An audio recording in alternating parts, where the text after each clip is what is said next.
Three-timer. What's up with everybody? What's up? We got Big Brody the Don. And we got 3 times a T. We got a show for y'all tonight. We got Big Meech and that fraud case he got going that he had to get bonded out of jail for. We got an update on the case of the 17-year-old that's been missing since January, Zion Foster. Y'all ain't gonna believe this shit. Dude should have got way more time for the shit he did, man. We got updates on Tamla Hartsford, the autopsy, and how it doesn't fit the description of the story that they told. Racist man in Florida beats a black woman at the gas station. Last but not least, we got the Buffalo mass shooting. This one's gonna be a serious one tonight, y'all. Lil Meech has reportedly been arrested for grand theft after allegedly stealing $250,000 Richard Mille watch. The 22-year-old confirmed on social media that he was released on bond the same day he was arrested. According to TMZ, police say Meech went to Haymup Jewelers in Miami back in February and put down $80,000 on a $250,000 watch, but never paid the remaining balance and still kept the watch. Police also claim he attempted to then trade the piece for a different watch at a different store. All in all, Meech was reportedly booked on 2 counts of first-degree grand theft and 1 count of organized fraud. I mean, damn, Meech, at least you had some real ones on your team, though. Okay, Lil Meech, you gotta do better, bro. How the hell you gonna brag about having the money to bond out but not pay for your shit? Like the fuck? Plus, we need you for the next season, bruh.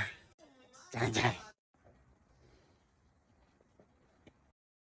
Now we got the update on the 17-year-old girl that was missing. Y'all check this shit out.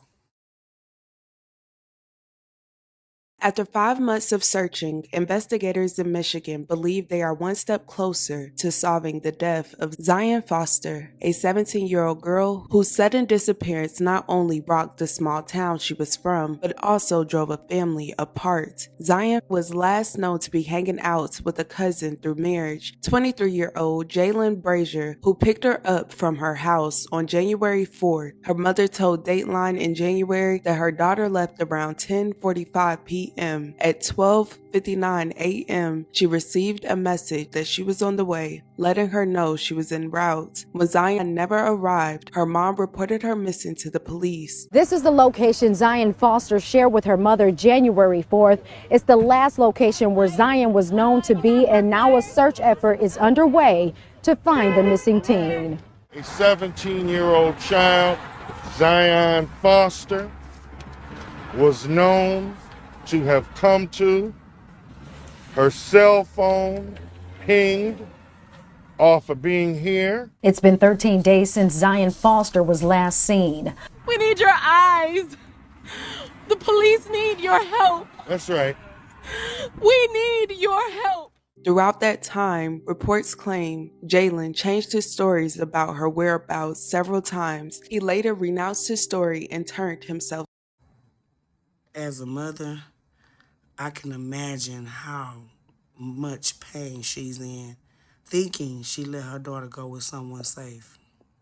So I guess he finally had some type of remorse and tried to turn himself in. Listen to what he had to say. I did turn myself in. Yes, I lied, but I was not in the right state of mind. There was no way for me to prepare for a situation like that. What do you mean? I was terrified. Literally from that point on, I didn't know what to do. I wasn't in the right state of mind for anything. And I turned myself in. They didn't present me with anything. After getting my thoughts together. So did you explain how she passed? I don't know exactly how she passed, what caused her to pass. I just know 1 minute she was cool, she was fine, she laid back for a minute. Next thing I know, she was dead. I don't know what caused it. I did not cause it or anything like that. I reacted stupidly off of fear and panic like I've never felt before in my life. Literally. I'm trying to understand, with the limited information I have, that this person passed away in your presence. And your first thought is, well, I gotta get My rid first of the body. thought was how bad it looked to start with. It's like, how do I explain like what happened? I don't know why she died or what it caused her to die. And just a lot of possibility just popped in my head, and I was just reacting off of just innate fear. Just, I don't know. Literally, I don't do anything. I just didn't know what to do. Literally, I literally did not know what to do. I sat for at least 10 minutes sitting there. Like, what do I do? Who do I call? My kids are upstairs. We just got into this place after struggling for like 2 years to get it, and everything is falling down. I won't have any conversation in this court. And I wish I could take it back. I would have called the ambulance, called her mom, because her mom's so sweet. Her mom is so sweet. I just knew.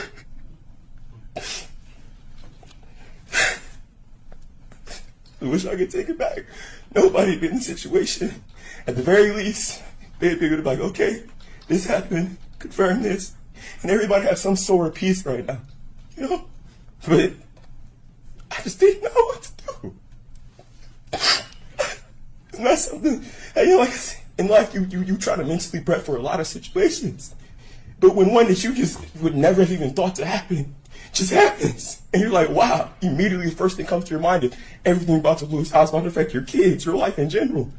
And then after that, how it's flipped when whoever, it's like play telephone and change many times. Facebook, everything, just a lie hitting me at once. So I had to just take time and try to get my thoughts together, because I was on panic mode ever since that happened.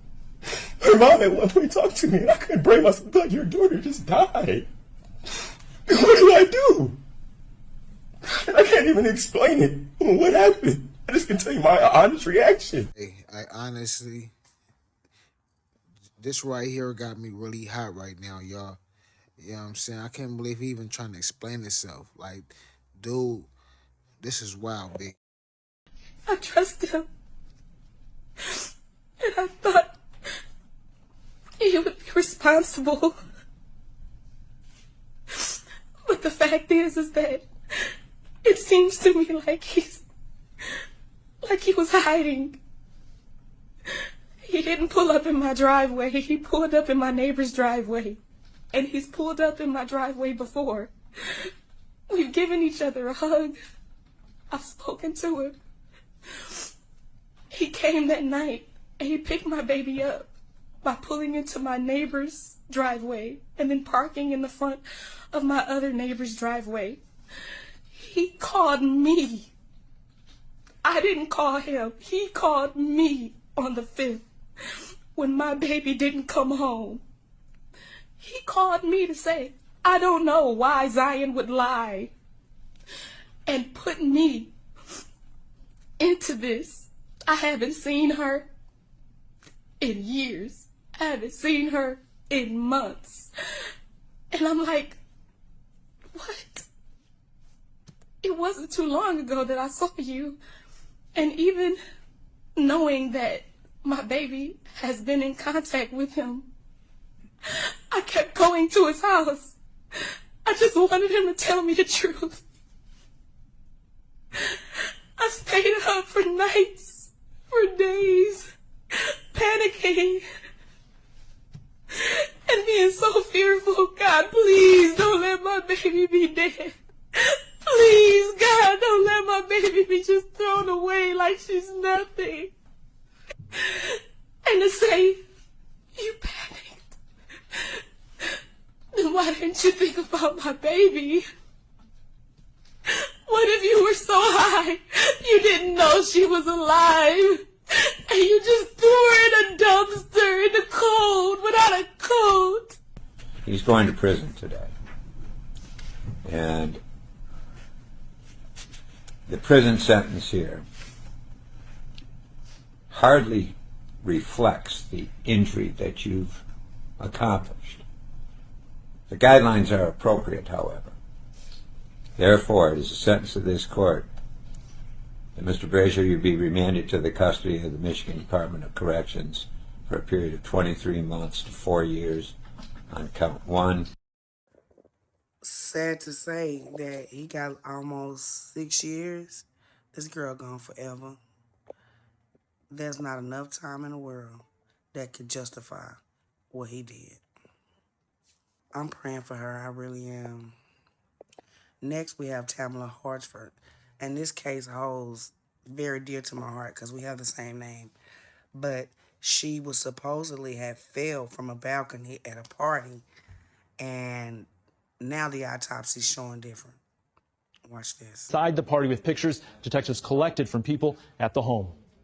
In photos released by the Forsyth County Sheriff's Office, Tamala Horsford is smiling alongside several other women on the night of November 3rd at a home in Cumming. Short cell phone videos appear to show everyone having a good time and laughing. And 40-year-old Tamala Horsford is seen talking with another woman at the party. Also in the investigation case file is a timeline with timestamps from a home security system. The log shows at 11:30 on Saturday night, 2 women left the party. At 1:47 a.m., another woman left, and it is noted she is the last person to see Horsford alive. She's alone and downstairs. Then, as daylight saving approached, the home's back door leading to the deck opened, closed, and opened again during the 1 a.m. hour. On Wednesday, the sheriff's office discussed what happened next. There were no witnesses to the fall. Most of the other party goers had already gone to bed at that time, and she was on the deck alone. The GBI's toxicology report released on Wednesday showed Horsford's blood alcohol level was .238, and she also had Xanax and marijuana in her system. The medical examiner and investigators determined Horsford fell from the deck 10 to 15 feet above the ground and died from multiple blunt force injuries, and her death was ruled an accident. An attorney for the Horsford family, though, says they are setting up a meeting with the Forsyth County Sheriff to see and review the case. And I think that's critical here for no one to jump the gun, so to speak, and no one to pass judgment, but let us do our work. But beginning this work, I can tell you that it does not appear as if it's as clean cut. The sheriff's office timeline shows nearly 7 hours after the back door last opened, people at the house spotted Horsford's body in the backyard. They then called 911 14 minutes later. And we just went outside, and she's laying face down in the backyard. 8 minutes passed, and a major with the sheriff's office arrived. And also in the case file we received today are hundreds of pages of interviews with the homeowner and everyone who was at the party. There are also interviews with Tamala Horsford's family members and a friend. Coming up at 6, we will look at questions about the injuries she was found with from those interviews and the reason her husband told investigators he was having an independent autopsy done outside the state of Georgia. Man, I don't believe none of that stuff that they talking about. That shit sound real suspicious, bruh. Real suspicious. Fuck all that shit. They did it. They killed her. Allegedly. Don't forget. Allegedly. Yeah, and I allegedly. So I guess we gonna move on to the next topic. We got some hot topics tonight, right? Now the next topic tonight is a lady gets attacked by a racist man in Florida.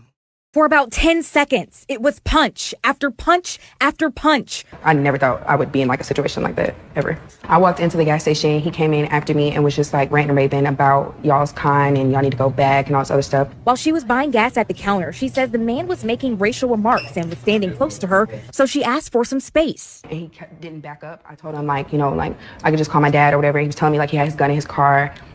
So at that point I felt threatened, and then he put his beers on the counter in front of my stuff and I slid them over, and at that point that's when he started punching me in the face. Let's take the video frame by frame. She's facing him, his leg at the bottom of the screen. You can see her arm move. Then he swings and punches her in the face. I was literally shocked. After the first hit, you could see my mouth drop. Like when he first hit me, I was just like, whoa, and then he kept hitting me. I want like real charges to be brought to him, not just something simple. Like this is an actual hate crime based on everything he was saying, and it's happening all over, like to other people. And I just don't want it to happen to somebody else, like in my neighborhood. And she says it starts by having him arrested. I have no idea what type of drug this man was on, but ladies, we gotta do better. We gotta start keeping some mace and some tasers and some protections for shit like this, because this is absolutely ridiculous. A bat, brass knuckles, a razor, whatever you need, a pot, just keep some handy just in case, because we ain't going out like that on everything. All right, y'all, let's get on to the main topic, mass shooting in Buffalo. Now, this guy, Peyton Gendron, killed 10 innocent black people And not only did he kill 10 innocent black people, he went with the motive of killing black people. This shit is getting out of hand. And I'm going to say it one more time. Still no African-American hate bill being passed. He drove 200 miles to Buffalo specifically to kill black people. Jasmine Monroe joins us now live with the latest from the case. Jasmine, good morning. Hey, good morning to both of you. That's right. So today we're expected to learn more about why this incident even occurred and how it could have been prevented. Take a look. When you look at his history, you really get a clear picture of the red flags that popped up in the suspect's past. There was a comment he allegedly made about wanting to commit a murder-suicide in June of 2021. He was questioned by state police, after that, then mental health officials, but was released. Then, according to NBC News, months of messages on the chat app Discord appeared to show the suspect mapping out his plans in detail starting as far back as December. Then authorities say he posted his entire plan online last Thursday, 2 days before the shooting. With all the evidence that we've gathered so far, the motivation at this stage appears to be pure hatred. Now, the House has passed legislation that would devote more federal resources to preventing domestic terrorism in response to the racist mass shooting in Buffalo, New York. And Maureen, something we'll be, of course, sticking closely with, but just heartbreaking to know that someone could do something so devastating to a community who did nothing. Right. And we know the New York Attorney General is going to be taking a closer look at social media, investigating some of those sites that he was on, taking a look at how he was able to write some of the things that he wrote and then also streamed the shooting live. So somehow he was taken in by authorities without a scratch, without a bullet, without any damage done to him, period. Forget some mace and a taser. We need guns for motherfuckers like him. I'm just saying. Rocket launchers, grenades, dog chain, bazooka. I mean, whatever you got to do. Dog chain. Well, that's it for tonight. So thank y'all for joining 3 times a T. And Big Brody the Don Juan. Make sure y'all like, subscribe, share, comment. Let me know what y'all think of the show. Also, I had a question. Can they try the young man that murdered his cousin after the trial? Anybody, let me know in the comments, please. Big Brody Productions.